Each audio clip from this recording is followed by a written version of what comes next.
ওমর রাতের বেলায় সবাই ঘুমাচ্ছেন, হযরত ওমরের ঘুম নাই।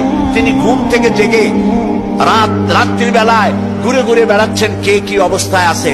ঘুরতে ঘুরতে দেখেন একটা তাঁবুর মধ্যে আলো জ্বলতেছে আর কান্নার আওয়াজ। আস্তে করে কাছে গেছেন, যে দেখেন একটা মেয়ে লোক কি জন্য রান্না করতেছে আর বাচ্চাগুলি পাশে বসে কাঁদে। তিনি ভিতরে ঢুকে বললেন, আচ্ছা মহিলা, তুমি এত রাত করে রান্না করতেছো কেন? এই বাচ্চাগুলি ক্ষুধায় কাঁদতেছে, যদি তুমি সন্ধ্যা রাত্রে রাঁধতে তাহলে তার অসুবিধা হতো না। মেয়ে লোকটি বলছে, পথিক, আমি তো তোমার চিনি না, তুমি তো আমার এইভাবে শাসন করতে পারো না। এই যে বাচ্চা ছেলেমেয়েগুলি আর আমরা মদিনার লোক না, পার্শ্ববর্তী দেশ থেকে আসছি মদিনা গভর্নমেন্টের কাছ থেকে সাহায্য নেওয়ার জন্য। ভিড়ের কারণে খলিফার কাছে যাইতে পারি নাই।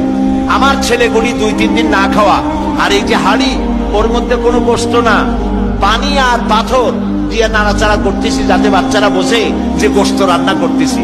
বলেছি যে একটু অপেক্ষা করো, রান্না হইলে খাইতে পারবা। কিন্তু বাচ্চাগুলি এত ক্ষুধার্ত, কোন রকমেই তারা আমার কথা শুনতে চাচ্ছে না, কাঁদতেছে। হযরত ওমর বলেন, এটা শুনে আমার মনে হলো যে আমার পায়ের তলা থেকে মাটি খসে যাচ্ছে। হযরত ওমর বললেন, মা তুমি একটু অপেক্ষা করো, দেখি আমি তোমার কোনো উপকার করতে পারি কিনা। হযরত ওমর দৌড় দিলেন। ইতিহাস বলছি, গল্প না। হযরত ওমর বাড়িতে চলে গেলেন। বৃদ্ধ হযরত আসলামকে ডাকলেন, বললেন, আসলাম, বস্তা নিয়ে আসো, বাইতুল মালের দরজা খোলো, বস্তার ভিতরে আটা ঢুকাও, পেঁয়াজ ঢুকাও, তরি তরকারি ঢুকাও। ঢুকাবার পরে বললেন, বস্তা বন্দি করে দাও। বস্তা বান্ধা হলো। হযরত ওমর বলেন, আসলাম রে, এবার এই বস্তাটা আমার মাথার উপরে উঠায়া দাও। হযরত আসলাম বলছেন, আমিরুল মুমিনিন, এই বস্তা বহন করার জন্য আমি খাদেম তো উপস্থিত আছি। হযরত ওমর বললেন, না, আজকের বোঝা আমার মাথায় উঠাও, কারণ কিয়ামতে তোমাকে আসামি বানানো হবে না। যে দৃশ্য আমি দেখে এসেছি কিয়ামতের দিন, এর জন্য আল্লাহ আমাকে আসামি বানাবেন। আমার বোঝা আমার মাথায় উঠাও। আটার বস্তা মাথায় নিয়ে হযরত ওমর দৌড়তে লাগলেন।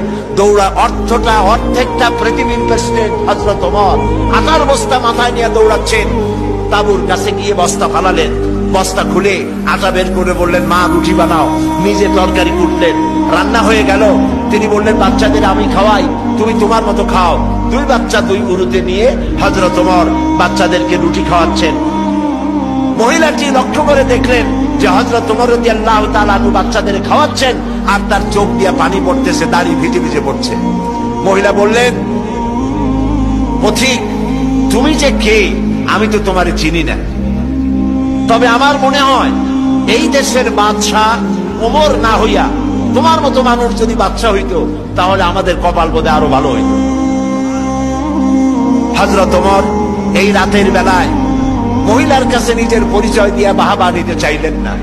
তিনি বললেন, মা, আগামীকাল তুমি খলিফার দরবারে যাবে, সেখানে তুমি আমাকে দেখতে পাবে, আমি সেখানে তোমাকে বেশি কিছু দিতে চেষ্টা করব।